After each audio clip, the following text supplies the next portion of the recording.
Hello and welcome back to my channel. My name is Judy and I love history, travel, and finding out how people live. This is Rhodes, a very pleasant place to visit with quite a bit of historical interest, and an island which I hope to revisit one day, although not in the summer when the heat can get you if you're not careful. Today we're going to visit the city of Rhodes and the Acropolis of Lindos, here on the island of Rhodes, learn a bit about their history and their military significance during the Ottoman expansion in the Mediterranean. The island's location makes it a natural target for any group who wanted to control trade in the region, and it has been an important trade hub since as early as the 5th century BCE, all the way through World War II when the Italians occupied it and used it as a base for naval and air operations in the eastern Mediterranean. This island has played somewhat unwilling host to waves of would-be conquerors, each of whom managed to occupy the island, but none of whom could hold it indefinitely.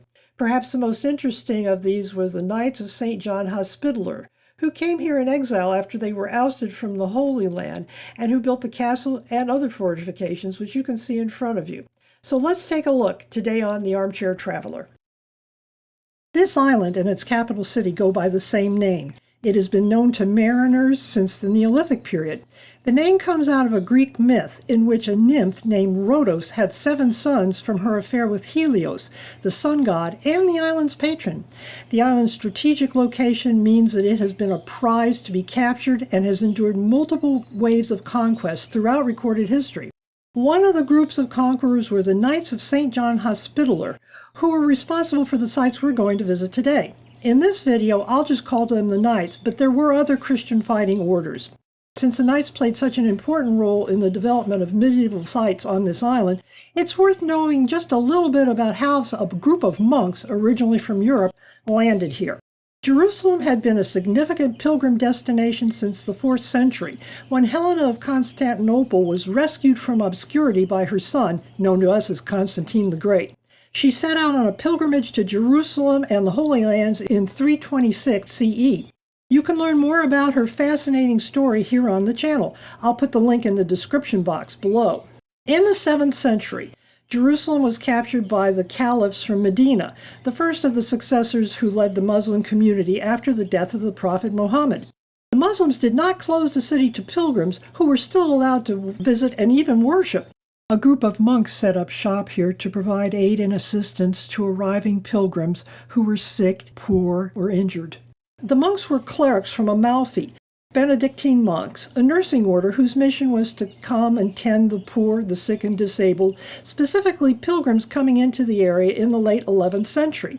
These men were not soldiers, sailors, or builders, although the group would evolve into each of these trades in turn.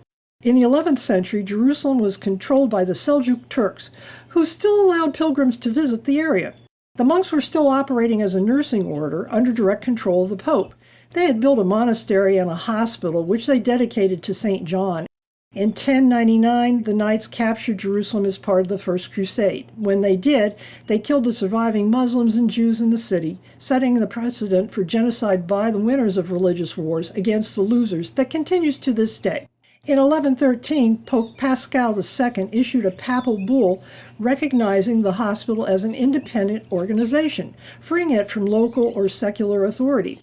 The order took its name from the hospital. 7 years later, the monks reorganized themselves as a military order, adding on defending Christian interests by the sword, if necessary, to their initial mission of defending and protecting the sick or injured pilgrims. They began adding soldiers to their rosters, men from all over Europe, and builders, and spread out over much of the Holy Land, leaving behind remnants of formidable military establishments that you can visit to this day. The Knights fought what I'd call a running retreat for the next 4 centuries. A century after they had conquered Jerusalem, the city fell, and they retreated to Acre. A century after that, Acre fell, and they retreated temporarily to Cyprus. By 1310, the Knights had besieged and actually conquered Rhodes and set up here in the capital city. They controlled the island until it was finally captured by Suleiman in 1522. They spent the next 8 years wandering, looking for a home, before arriving in Malta. Less than 25 years later, they staved off Suleiman in one of the greatest military sieges in history and held the island until 1798, when Napoleon finally captured it. If you'd like to know more about the Order's development and their successful rearward advance all the way back to St. Petersburg, Watch for an Armchair Traveler history featurette. It'll be available by the end of June 2024 here on YouTube. At first glance, this island might seem a come down from the Knights' temporary and much larger home back in Cyprus, but this island had real advantages. The first of these was that once the conquest was complete, the Knights controlled the entire island without any interference from a local aristocracy, or from anyone else for that matter. The area in and around the city of Rhodes is blessed with excellent anchorages, which have been known from antiquity, as you can see in this aerial map courtesy of Google Earth.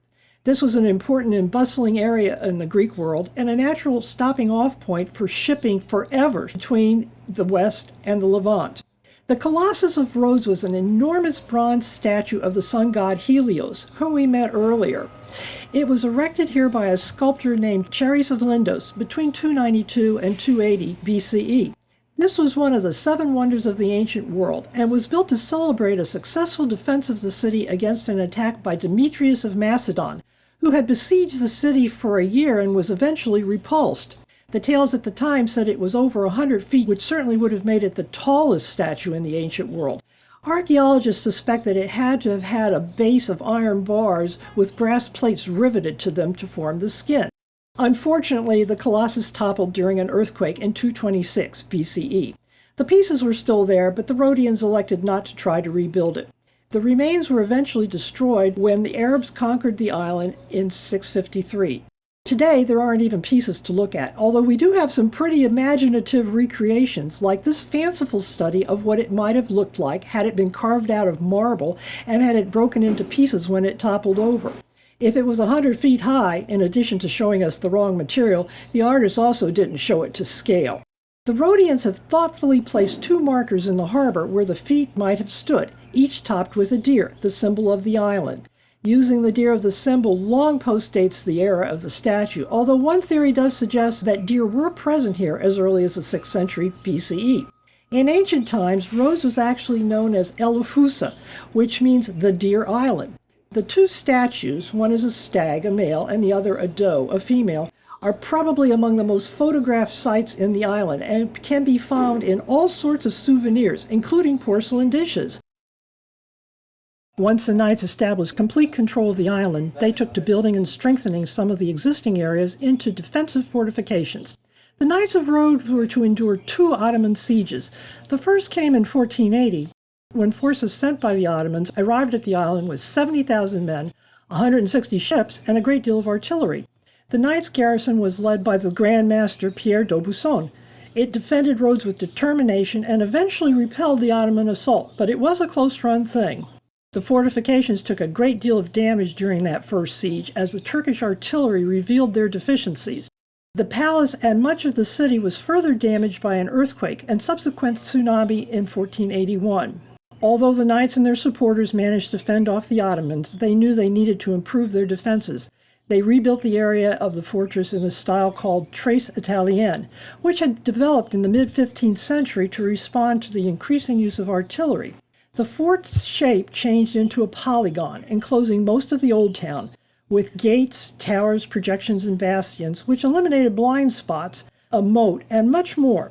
In this case, there was also a wide ditch, still visible as a greensward encircling the old town and designed to expose attacking infantry to fire from the defenders on the walls. This first view, taken from the garden, shows you some of those still formidable walls. The second view shows you the main courtyard of the Grand Master's palace. The Knights were rich, mostly, although not entirely, from what they earned by pirating the Sultan's shipping. They could and did build the very best defenses imaginable.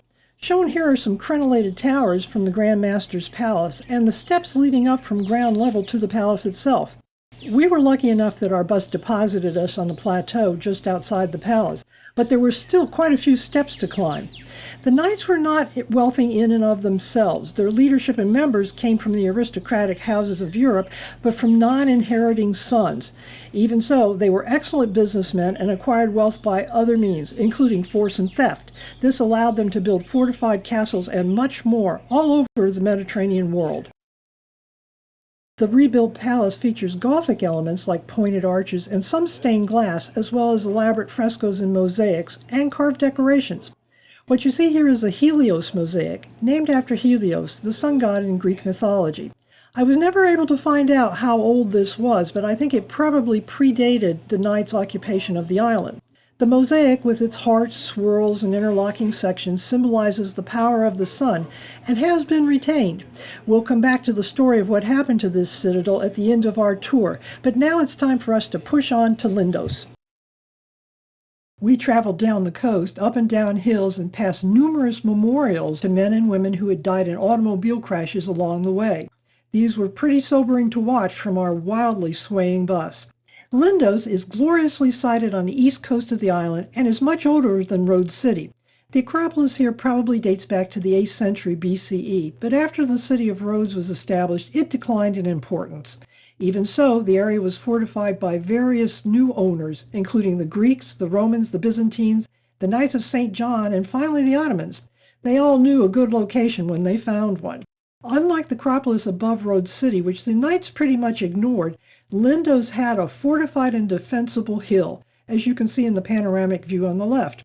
The fort sits on top of a rocky outcrop some 400 feet high, giving whoever controlled it not only a defensible site, but excellent views of whatever might be coming from any direction, including tourists like me coming from the small city below the hill. This Google Earth view gives you a good idea of how the Acropolis site must have looked, at least after the Knights moved in and improved the defenses. The area's location on top of that cliff gave it quite an advantage, and under the Knights, the castle was actually rebuilt and revived. As you can see, it's protected on two sides by what looked to be an unclimbable cliff. Walls surrounded the rest of the area, but during the 15th century, the focus shifted away from fortifying the castle to fortifying the lower slopes of the Acropolis so no one could even get to the castle. There are only remnants of this once formidable structure, including one tower and a lower perimeter wall. Remnants of the original Acropolis were demolished and buried under new stonework.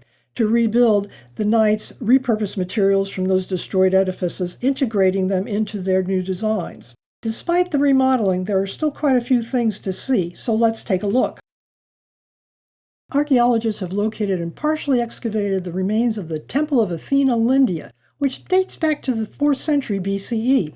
They believe there must have been a much older temple here, possibly dating back another 200 years, and likely built by a man named Cleobulus. That temple caught fire and was replaced by remains of what we see here in the 4th century. It was dedicated to the goddess Athena and had a statue showing her sitting and wearing a crown. The statue, of course, has long since disappeared. The temple was famous in the ancient world, however.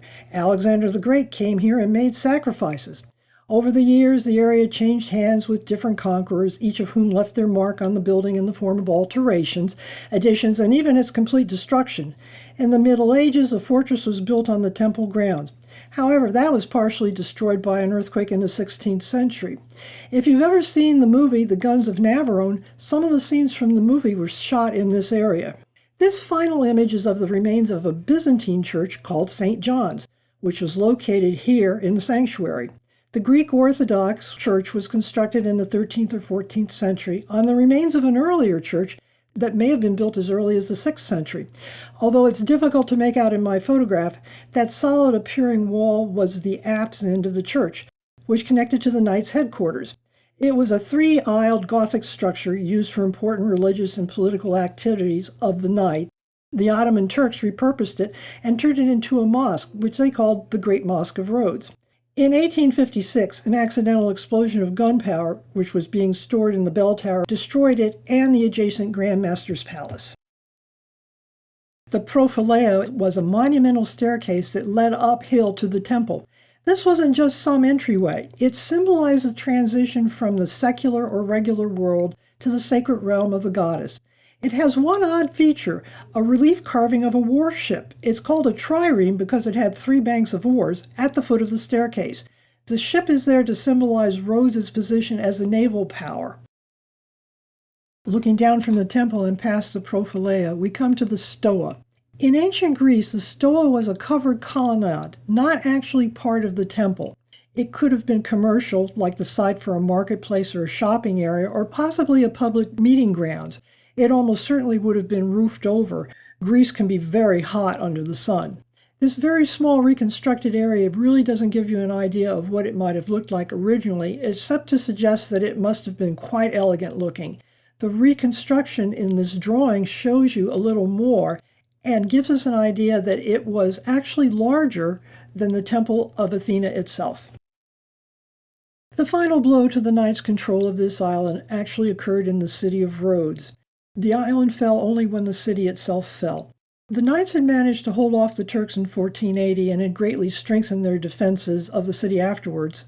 They continued to harass Turkish shipping and generally made an expensive nuisance of themselves to the Turks. In 1522, the Ottomans, led by Suleiman the Magnificent in person, the great-grandson of Selim II, who had launched the first siege, launched a second, more massive attack on the island. Figures for things like this are always in dispute, but the best guess is that the Ottomans, mindful of the fact that the Knights had outlasted them 40 years earlier, brought around 100,000 men, 400 ships, and even more guns and mortars.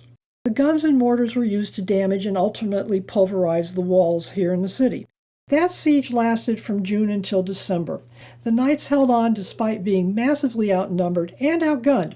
Eventually, they couldn't withstand the siege. This wasn't just a military stronghold. You'll recall that it was a substantial city with a significant civilian population living inside the walls. Eventually, the Knights realized that their defenses were doomed. They negotiated a surrender with Suleiman with what seemed to be very generous terms. The Knights were given 12 days to skedaddle from the island and were allowed to take their weapons, their valuables, their religious paraphernalia, basically everything they owned with them. The islanders could leave as well and had 3 years to do so. The Sultan promised everyone who stayed protection, freedom of worship, and no taxation for the next 5 years for anyone who did stay. These were extremely generous terms. The Knights left and with their Grand Master headed for Crete aboard Ottoman ships. From there, they spent the next 8 years searching for a new home, finally accepting Malta in 1530. Come back next time and learn about the Knights' sojourn in lovely and very hot Malta. Here with me on The Armchair Traveler.